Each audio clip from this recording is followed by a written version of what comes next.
ओम शांति। आज प्यारे मीठे भगवान की मीठी मुरली मंथन की डेट है 8 जनवरी 2022। तो आज भगवान हमसे कह रहे हैं कि ज्ञान रत्नों को धारण कर रूहानी हॉस्पिटल कम यूनिवर्सिटी खोलो।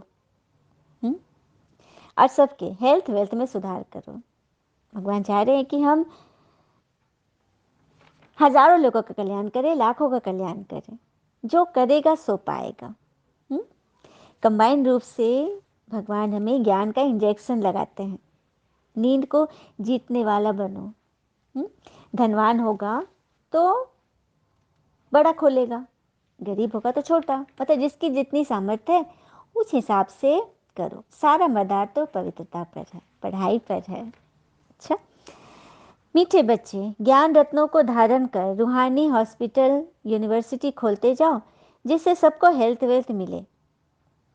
ज्ञान रत्नों को जितना जितना धारण करेंगे उतना रूहानी हॉस्पिटल अर्थात आत्मा का इलाज, मन का इलाज। यूनिवर्सिटी पढ़ाई भी आत्मा की है। आत्मा पढ़ेगी तो हेल्थ वेल्थ हैप्पीनेस मिलेगी। हाँ, क्योंकि कहते हैं ना कि हैप्पी हम कब रहेंगे, जब अपने आप को हम शांत बना के रखेंगे। हाँ, कोई कुछ भी बोले, स्वयं को शांत बनाओ। धूप कितनी भी तेज हो मगर समुद्र सूखा नहीं करते। विश्वास रखो अपनी शांति पर। प्रश्न, पिता का कौन सा कर्तव्य कोई भी मनुष्य आत्मा नहीं कर सकते? उत्तर, आत्मा को ज्ञान का इंजेक्शन लगाकर उसे सदा के लिए निरोगी बनाना। यह कर्तव्य कोई भी मनुष्य नहीं कर सकते। जो आत्मा को निर्लेप मानते वह ज्ञान का इंजेक्शन कैसे लगाएंगे? यह कर्तव्य एक अविनाशी सर्जन का ही है, जो ऐसी ज्ञान योग की दवाई देते जिससे आधा कल्प के लिए आत्मा और शरीर दोनों निरोगी बनते। तो क्या बताया बाबा ने, कौन सा ऐसा कर्तव्य भगवान का है? ज्ञान का जो इंजेक्शन बाबा लगाते हैं, हर एक आत्मा को निरोगी बना रहे हैं, इंस्टेंट फायदे के लिए। मनुष्य आत्मा तो आत्मा को निर्लेप मानते कि आत्मा में तो को लेप छेप नहीं लगता, तो ज्ञान के इंजेक्शन कैसे लगाएंगे? यह कर्तव्य तो अविनाशी सर्जन का है। वो ज्ञान योग की ऐसी दवाई देते जिससे हम आधा कल्प के लिए आत्मा और शरीर दोनों से पावन बन जाते, मतलब स्वर्ग में पहुंच जाते। नहीं तो क्या होगा, इस दुनियावी बातों में हम ऐसे उलझ जाएंगे कि बस बात मत पूछो। ये दुनियावी बातों की एक सबसे बड़ी जो कड़ी है निंदा करना। आज निंदा करना तो जैसे लग रहा है कि सबका बर्थ राइट हो गया है। चलिए एक निंदक महाराज जी की कथा सुनते हैं। एक थे सर्व निंदक महाराज, काम धाम कुछ आता नहीं था, निंदा गजब की करते थे, हमेशा औरों के काम में टांग अड़ाते थे। अब देखिए एग्जाम्पल देखिए, अगर कोई व्यक्ति मेहनत करता, सुस्ताने बैठ जाता मेहनत करके, तो कहते कि मूर्ख हो, एक नंबर के कामचोर हो। अगर कोई काम करते हुए मिलता तो कहते कि अरे मूर्ख, जिंदगी भर काम करते हुए मर जाएगा क्या।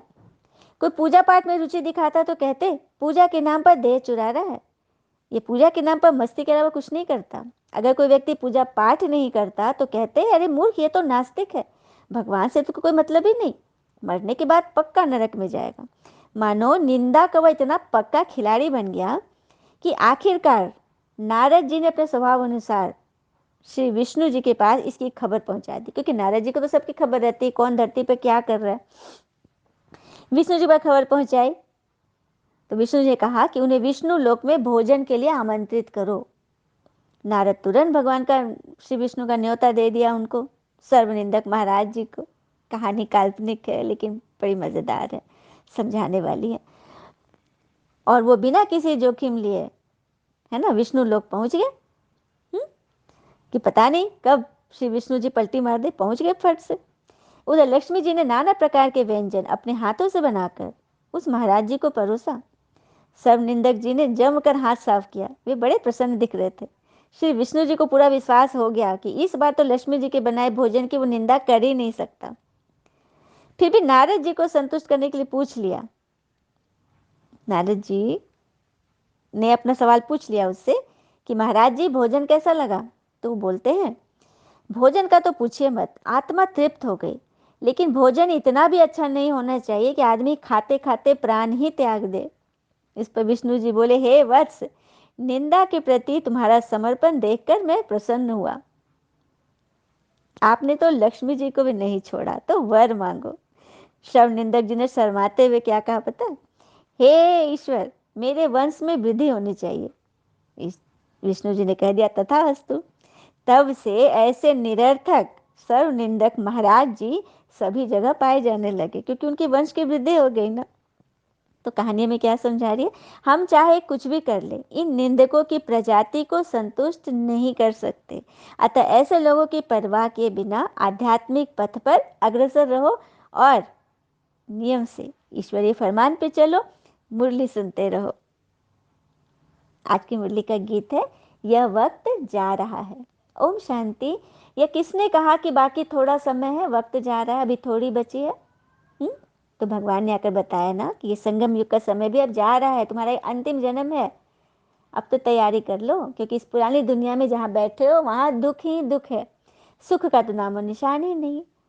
हाँ, फिर बाबा आगे कह रहे कि जबकि मैं आया हुआ हूँ तुमको सुखधाम ले चलने के लिए, तो फिर क्यों रुके हुए हो? दुखधाम से क्यों दिल लगी है? सन्यासी तो कहते कि इस दुनिया में सुख काग बिस्टा समान है। अब जैसे शंकराचार्य ने कहा कि यह दुख की दुनिया है, सुख क्षणिक भी क्षणिक है। बुद्ध ने कहा कि यह शून्य की दुनिया है। हाँ, तो सबने जैसा समझा वैसा बोला, दुनिया को ही खराब कर दिया, जबकि दुनिया तो भौतिक चीज है, दुनिया वाले से ही हुई ना। संस्कार बदले तो दुनिया बदल गई, सृष्टि बदल गया। उसी बात पे तो भगवान संस्कार को रिवर्स करने आए हैं। संस्कार जो पतित हो गए फिर से उसको पावन बनाने आए हैं। हाँ, बाबा अच्छी रीति समझा रहे हैं कि सुखधाम स्वर्ग यही भारत में था, और इस पढ़ाई से तुम सुखधाम चलोगे। इस पढ़ाई में कोई भी तकलीफ नहीं, बस मुझे याद करो।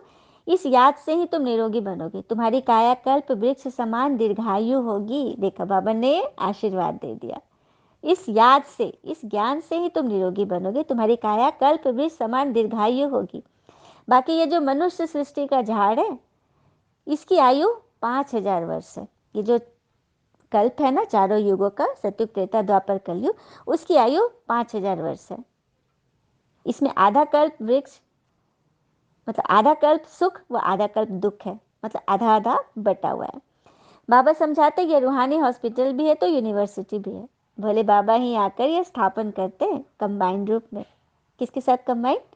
शिव आते हैं, इस संस्था के फाउंडर लेखराज दादा उनके तन में प्रवेश करते हैं, और दोनों मिलके क्या बन जाते हैं? बाप दादा कंबाइंड।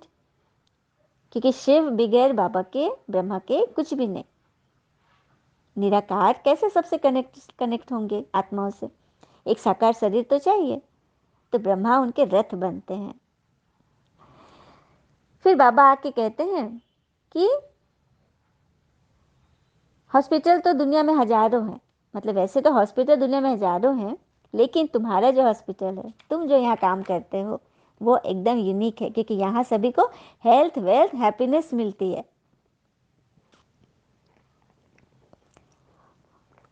मगर उनको समझाए कैसे? दुनिया वालों को कैसे समझाएं? गवर्नमेंट भी खोलती है, हॉस्पिटल खोलती है, यूनिवर्सिटी खोलती है, मगर उनको कैसे समझाएं कि इन जिस्मानी हॉस्पिटल खोलने से क्या मिलेगा? ये तो आधा कल्प से चलती आई है। मरीज भी देखो कितने बढ़ गए हैं। बाबा कह रहे कि दुनिया में जो खोल रहे सरकार रहती, वो तो आधा कल्प से चलती आ रही है, द्वापर से। लेकिन क्या कोई मनुष्य निरोगी हो गए? हाँ, नहीं ना, क्षणिक है। कारण ही ये बीमारियां तो जब से रावण आया तब से तो बीमारियां शुरू हुई ना।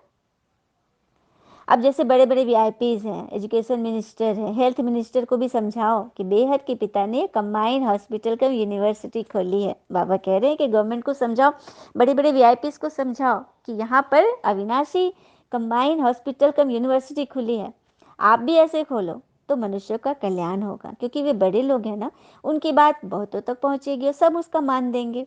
इसलिए बाबा कहते हैं कि सबको बताओ। आगे पुराने ज़माने में वैद्य की दवाइयाँ होती थी, अब तो अंग्रेजी दवा बहुत निकली है, और यह है अविनाशी सर्जन, जो अविनाशी दवा देते हैं। भगवान है अविनाशी, जिसका कभी विनाश नहीं होता, तो दवा भी ऐसे ही देते हैं। तभी तो गायन है ना, ज्ञान अंजन सदगुरु दिया, अज्ञान अंधेर विनाश।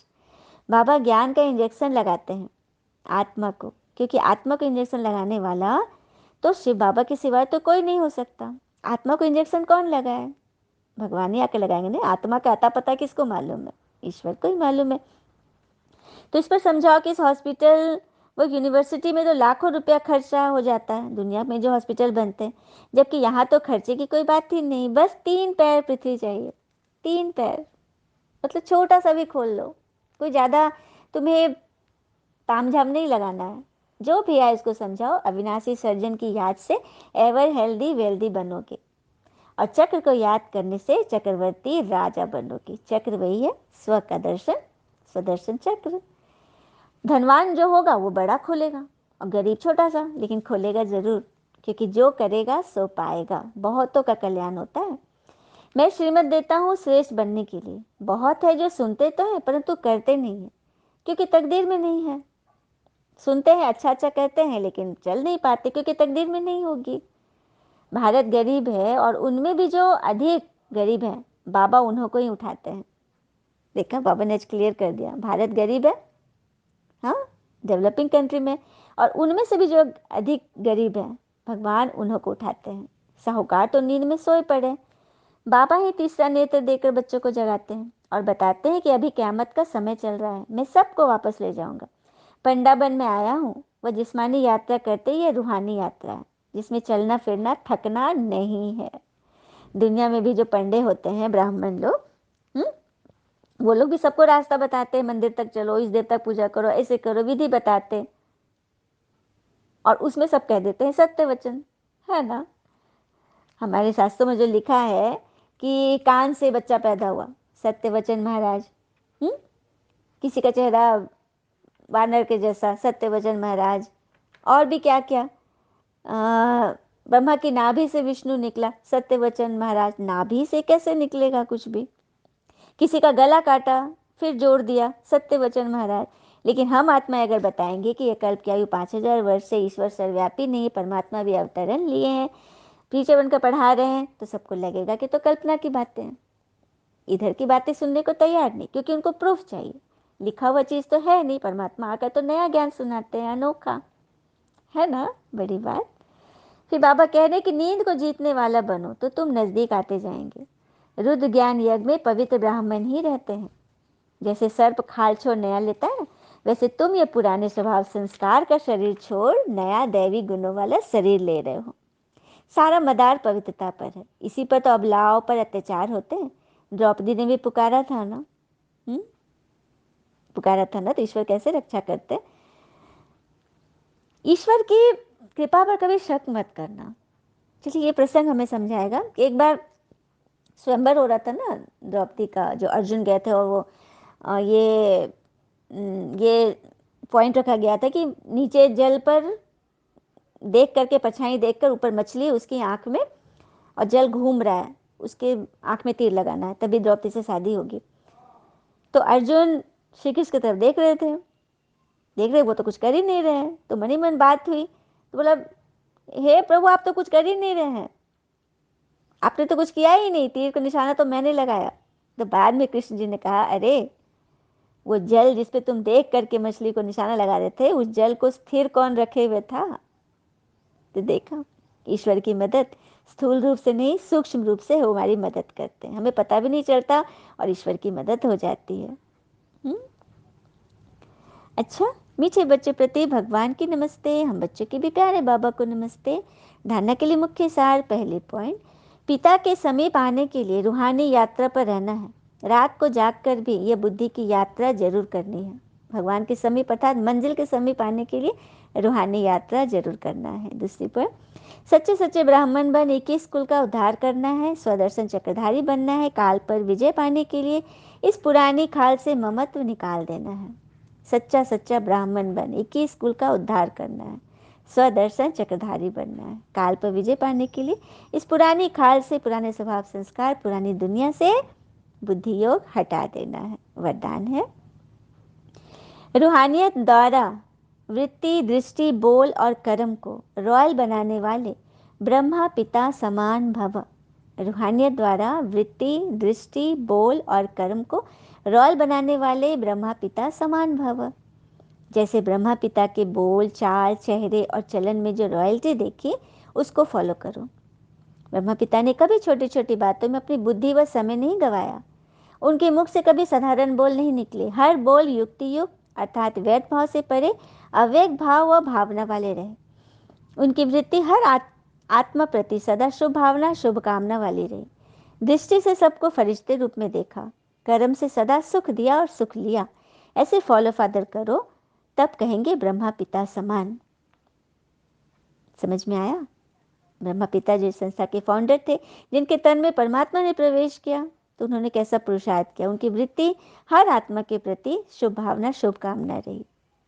क्योंकि कहते हैं ना कि अंधेरा नहीं होता उनके जीवन में जिनकी सुबह शिव के नाम से होती है। तो ब्रह्मा पिता ने अपनी मन बुद्धि, अपना पूरा सब कुछ सर्वस्व समर्पित कर दिया शिव के नाम पे। तो उनके जीवन में अंधेरा नाम का कोई चीज ही नहीं, उनके डिक्शनरी में अंधेरा था ही नहीं, उजाला ही उजाला था। और सबको सिखाते चले, क्योंकि कहते हैं ना, फूलों की खुशबू हवा की दिशा में ही फैलती है, लेकिन एक व्यक्ति की अच्छाई चारों तरफ फैलती है। आज ब्रह्मा पिता का जो गुणगान है, उनका जो महत्व है, महिमा है, यही तो भगवान कह रहे कि उसको फॉलो करो। स्लोगन, मेहनत के बजाय मोहब्बत के झूले में झूलना ही श्रेष्ठ भाग्यवान की निशानी है। देखो, कोई भी माता पिता को बच्चे मेहनत करे पसंद नहीं आता। इजी वे में करे ना कोई काम, मोहब्बत से करो, परमात्मा याद में झूलते रहो, तो यही है श्रेष्ठ भाग्यवान बनने की निशानी। अच्छा, ओम शांति। शुक्र है मीठे बाबा, वो बाबा के प्यारे प्यारे बच्चे। Thank you Baba. All is well always. ओम शांति।